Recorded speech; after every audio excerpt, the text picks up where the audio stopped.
Julian, let's get married.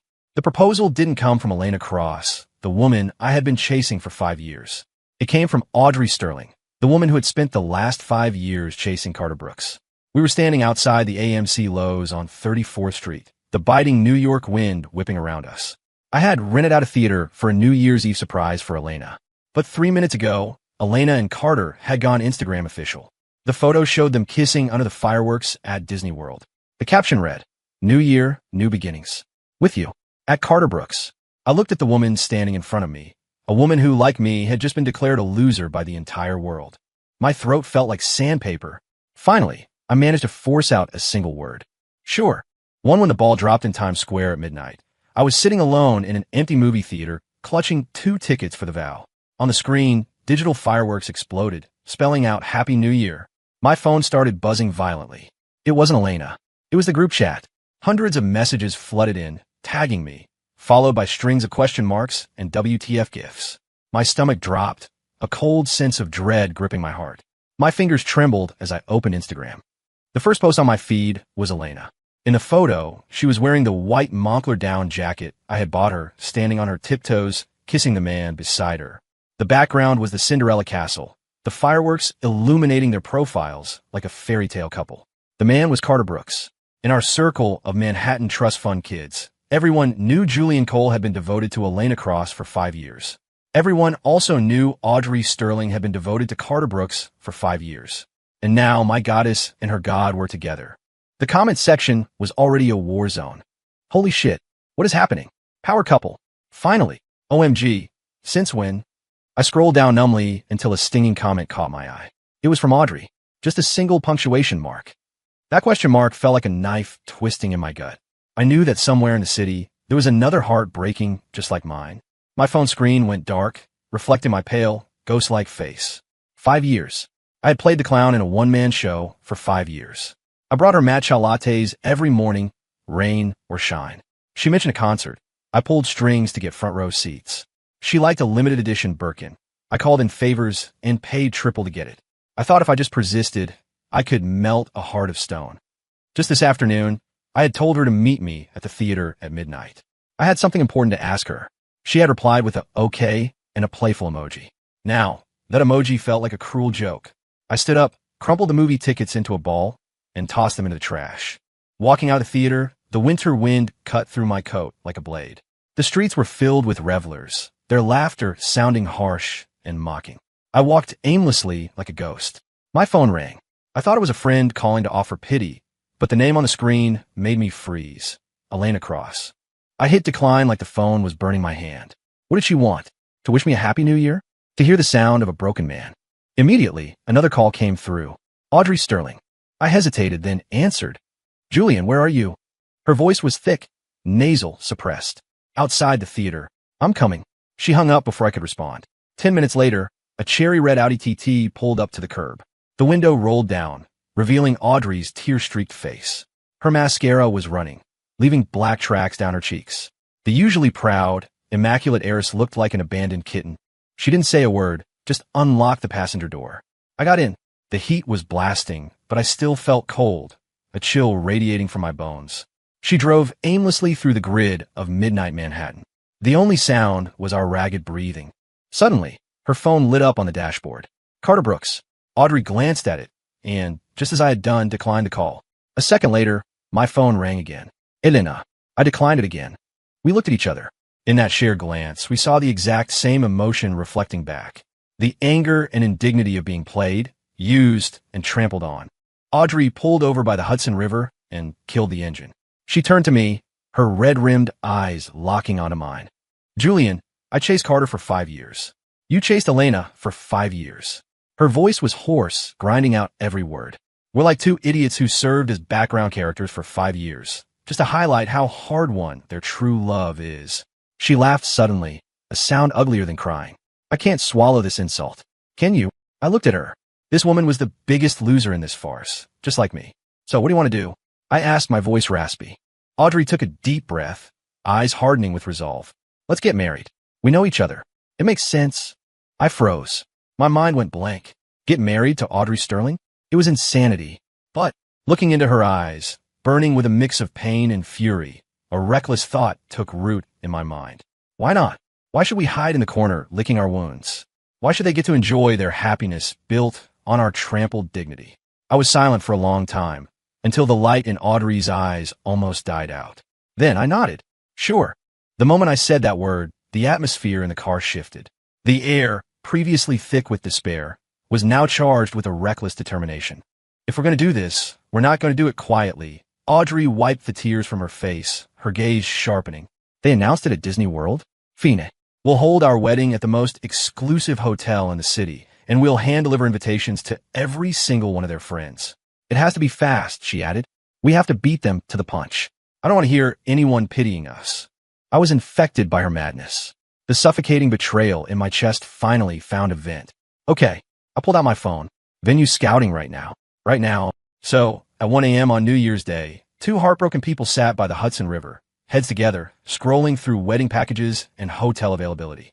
It was absurd. It was hilarious. What about Vera Wang for the dress? I heard their new collection just dropped. Audrey pointed at her screen. Works. We go tomorrow. I nodded, swiping to another page. Hotel? The Plaza or the Four Seasons? The Four Seasons. The penthouse ballroom has that massive terrace overlooking the skyline. It's imposing. We went back and forth, planning a wedding that felt like a military strike, with a terrifying efficiency. When we got to the guest list, Audrey paused. Julian, she looked up, her expression complex. Are we taking this too far? In the warm glow of the dashboard lights, I saw the redness in her eyes and the tremor in her lip. Crazy? Absolutely. Using a marriage to revenge strike two people with scorched earth tactics. I unlocked my phone. It was still on Elena's Instagram post. That photo was a poisonous thorn in my heart. I held the screen up to Audrey. Too far? They treated us like a joke for 5 years.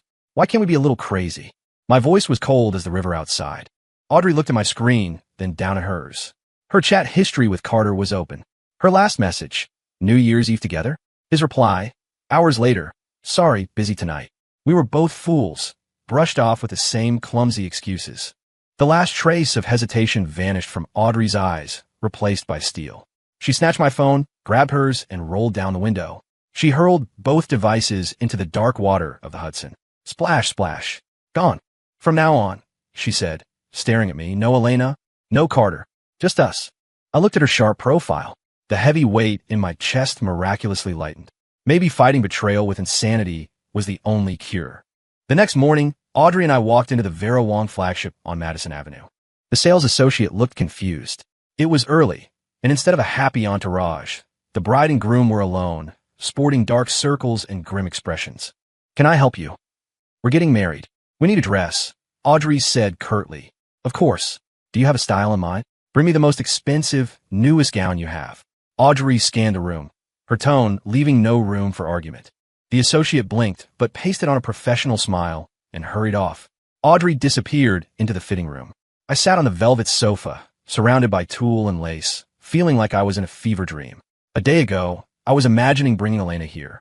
Now I was waiting for Audrey. Julian, what do you think? The curtains parted. Audrey stepped out in a mermaid gown encrusted with thousands of crystals. The cut hugged her figure perfectly.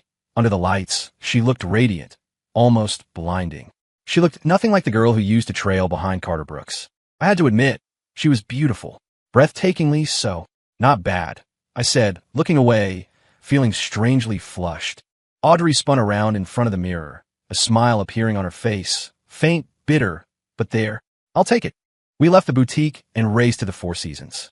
The event manager looked pained when we demanded the penthouse ballroom for next Saturday. Mr. Ms. Sterling, I apologize, but the penthouse is booked solid for the next 3 months. Audrey frowned, ready to argue, but I stopped her. I pulled out my new burner phone and dialed a number. Uncle Arthur, it's Julian. I need the penthouse ballroom at the Four Seasons. Yes, next Saturday. I know it's full. Make it happen. Uncle Arthur was a majority shareholder. 2 minutes later, I hung up. Manager, the board approved it. Draw up the contract. The manager looked shell-shocked, but scrambled to comply. With the dress and venue secured, we sat in a cafe to tackle the invitations. This one, Audrey pointed to a heavy, cream cardstock with gold lettering. Understated. Expensive. Done. Audrey took a pen. The first name she wrote was Carter Brooks. I took a pen and wrote Elena Cross right next to it. Then came our mutual friends, everyone who had liked that Instagram post. We weren't going to let them think we were hiding. Just then, my new phone rang. Unknown number. I answered, and a voice that used to make my heart race echoed in my ear. Julian? Why aren't you answering me? Elena. She sounded tired, with a hint of grievance. Before I could speak, Audrey snatched the phone. Elena. Audrey's voice was ice. Julian is busy. He doesn't have time for you. Stop calling.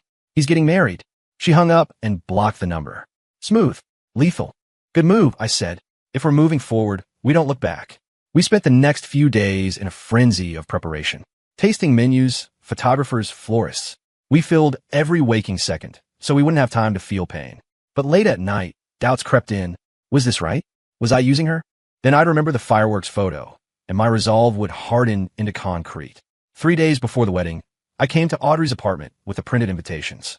I found her sitting on the floor, surrounded by travel brochures. St. Lucia, Bora Bora, Aspen. We booked the 4 seasons. Why are you looking at these? I asked. Audrey looked up. Her eyes were red. She pointed at a brochure for a private island resort. Julian, what if we just went somewhere nobody knows us? Just the 2 of us. I froze. Her bravado had run out. She was exhausted. This revenge wedding was becoming a heavy chain around her neck. Before I could answer, the doorbell rang.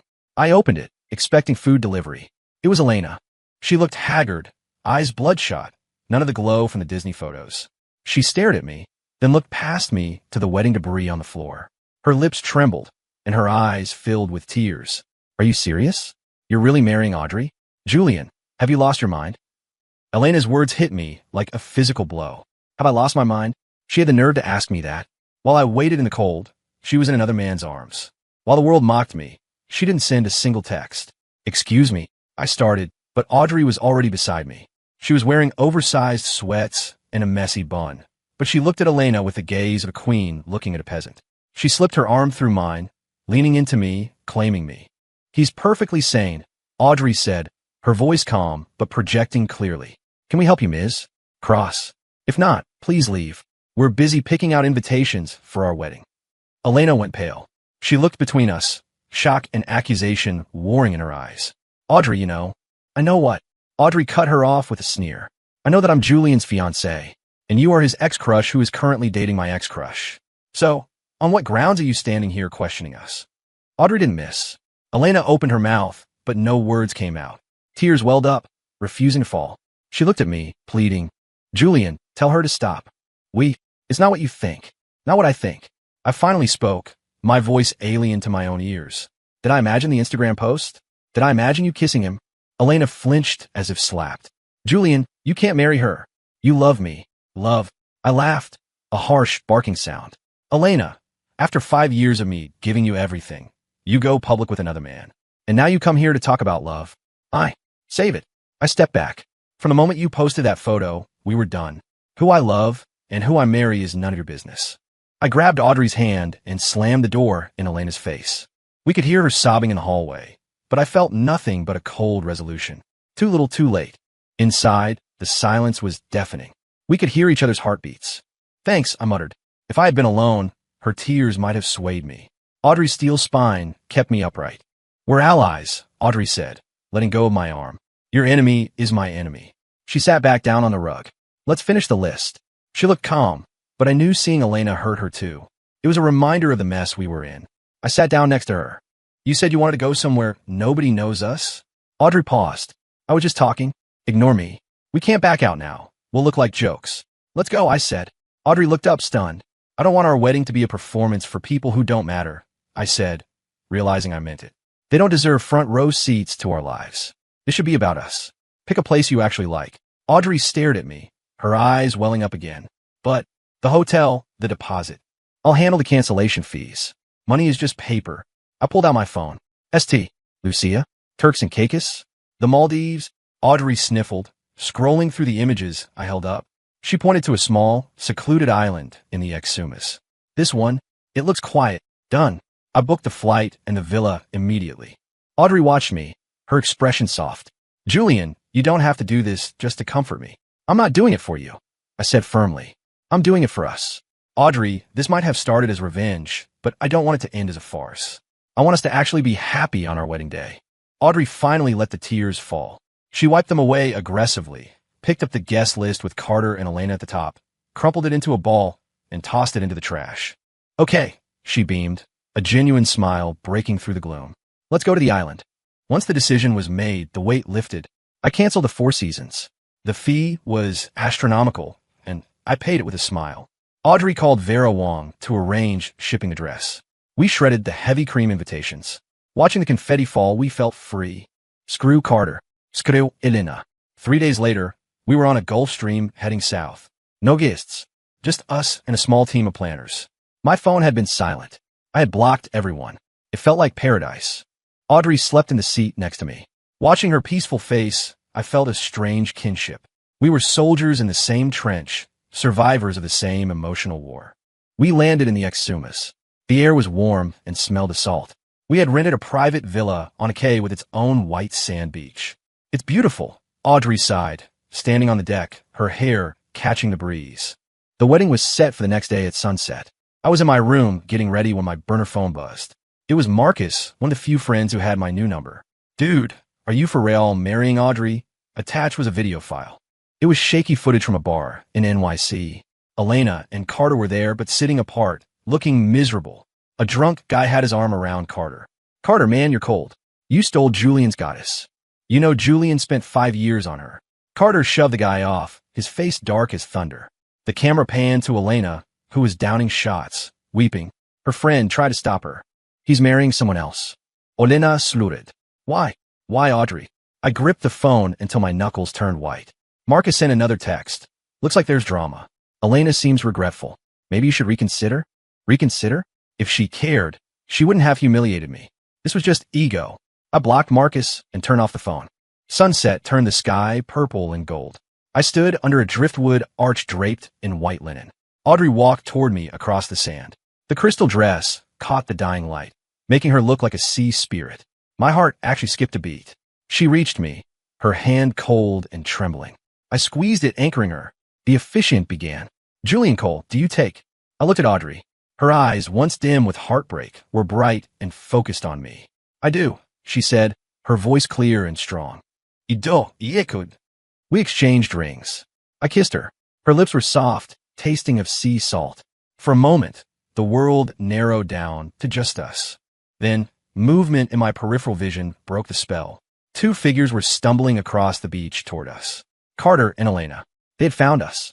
Wait, Elena screamed, her voice tearing through the sound of the surf.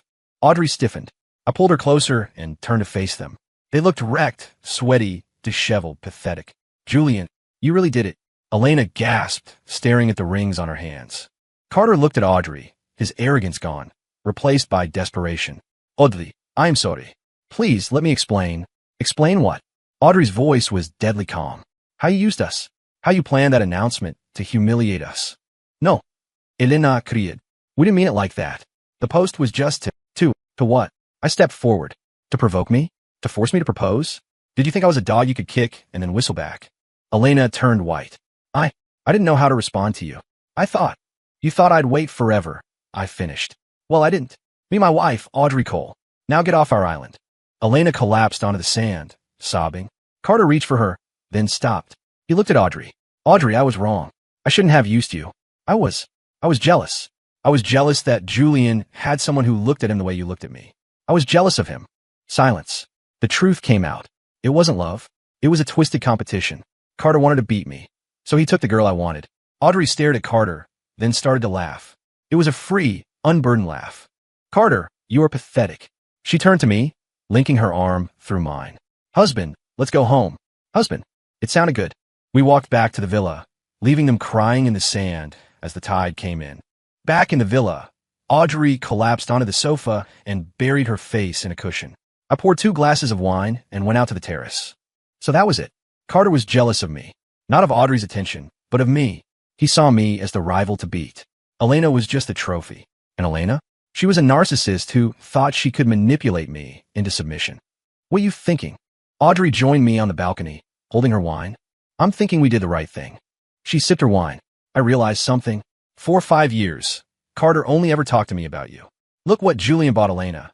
Julian is crazy. I thought he was trying to teach me how to love him, but he was just obsessing over you. I was stunned. So we were both just props in his one-sided ego trip. Yep. Audrey smiled wryly. And Elena was the willing accomplice. You weren't a prop, I said softly. What am I then? You're my wife. She blushed, looking away. So, do you still love her? No, I said, and realized it was true. She was a fantasy, a glass bead I mistook for a diamond. Now, I feel nothing. Audrey raised her glass. To new beginnings? To new beginnings. Clink. We spent the next week acting like real honeymooners. We went diving, rode jet skis, and ate seafood until we burst. We talked for hours about movies, pet peeves, childhood trauma. We hated the same foods, cilantro. We loved the same obscure sci-fi movies. I realized I had been blind. The perfect partner had been right there, suffering next to me all along. One night, looking at the stars, I asked, "Why did you like him?" "Because he was the first person to talk to me about you," she admitted. "It sounds stupid, but we were mirrors. I watch him watching you. I thought if I stayed long enough, he'd turn around and see me. I was wrong. I'm sorry," I said. "Don't be. You gave me the courage to leave." She looked at me, eyes shining. "Thank you for saving me." "No," I said. "Thank you." We landed in New York to a digital storm. Thousands of messages. Elena and Carter were blowing up our phones with apologies and pleas. We deleted everything without reading it. We returned to my penthouse. Standing in the foyer, things felt awkward. I'll go to the guest room," Audrey said. "No," I said. "Master bedroom. We're married. If our parents visit, we need to look the part." "Okay." We lived like roommates for a week. Polite, distant. Until Saturday morning. Ding dong. I opened the door to find my mother and Audrey's mother standing there. They looked like a SWAT team. "Mom? Mrs. Sterling." My mother stormed in, saw Audrey's coat and our toothbrushes. "So it's true. You eloped. Are you insane?" Mrs. Sterling looked at Audrey with deep concern. "Audrey, honey, did he force you? Is this about Carter?" We sat them down. The atmosphere was frigid. "Explain," my mother demanded. "Marriage isn't a game." "It's my fault," I started. "No," Audrey interrupted. She looked at her mother. "Mom, it started as revenge." "Yes, but," she looked at me. "But living with Julian. He's good. He remembers I hate cilantro. He makes me tea when I'm sick. He stays up when I have nightmares. He's not like the others. I want to try. I want to be his wife." My heart hammered against my ribs. My mother and Mrs. Sterling exchanged looks. The anger drained away. "Is that true, Julian?" Mom asked. "Yes," I said, taking Audrey's hand. It was cold. I squeezed it. "We started wrong, but we're going to finish right. Trust us." The mother sighed, defeated by our united front. "Fine," my mom grumbled. "But if you hurt her, Julian, I'll disown you." After they left, I turned to Audrey. "Did you mean that?" She didn't answer. Instead, she handed me an envelope. Inside was a legal document, a post-nuptial agreement. She was waiving all rights to my assets. "I don't want your money," she said. "I want you to feel safe. If we divorce, you lose nothing." Safe. I felt a surge of anger. "You think I want this? I just didn't want you to think I was trapping you." "You are trapping me," I shouted. "I don't want an exit strategy." I tore the paper into shreds and threw it on the floor. Then I grabbed her face and kissed her. This wasn't a gentle kiss. It was desperate, angry, terrified. I needed her to know this was real. She froze, then melted against me. I felt her tears on my hands. When we pulled apart, gasping, she whispered, "You're crazy." "Yeah, crazy about you." I looked her in the eye. "I don't make tea for roommates. I don't hold hands for show. I do it because I care. I think I'm falling for you, Audrey." She stared at me, then burst into fresh tears. "Why didn't you say so?" I was so scared it was all fake. I held her while she cried. "It's real. I promise." "And Elena?" she sniffed. "Ooh," I smiled. "My world is right here, Mrs. Cole." From that day on, the roommates phase was over. We were a real couple. We grocery shopped together, fought over the remote, and posted cheesy photos. One night at a restaurant, we saw Elena. She looked lonely. She watched us. Audrey whispered, "Your ex is watching. Want to say hi?" I speared a piece of bell pepper, which I hate, from her plate and ate it. "I'm busy having dinner with my wife." Audrey grinned. We walked past Elena without a glance. Life moved on. When my company hit a cash flow crisis, Audrey stepped in with her own capital and connections, saving the business. She refused shares. "Your money is my money, right?" A year later, on our anniversary, I took her to Finland. Under the green swirl of the northern lights, I got down on one knee. "We did it backward," I said, opening a velvet box with a star-cut diamond. "But let's do it right. Audrey, you saved me. Will you marry me?" "Again?" "Yes," she sobbed. 1,000 times yes." As for the others, Carter and Elena imploded. They blamed each other for their misery and broke up in a public, messy scandal. They tried to reach out, but we were too busy being happy. We have a daughter now. We nicknamed her Echo because I truly believe that if you put love out into the world, eventually the right echo comes back to you. It was a ridiculous beginning, but it led to the perfect ending. Sometimes you have to lose your fake world to find your real one. Story complete.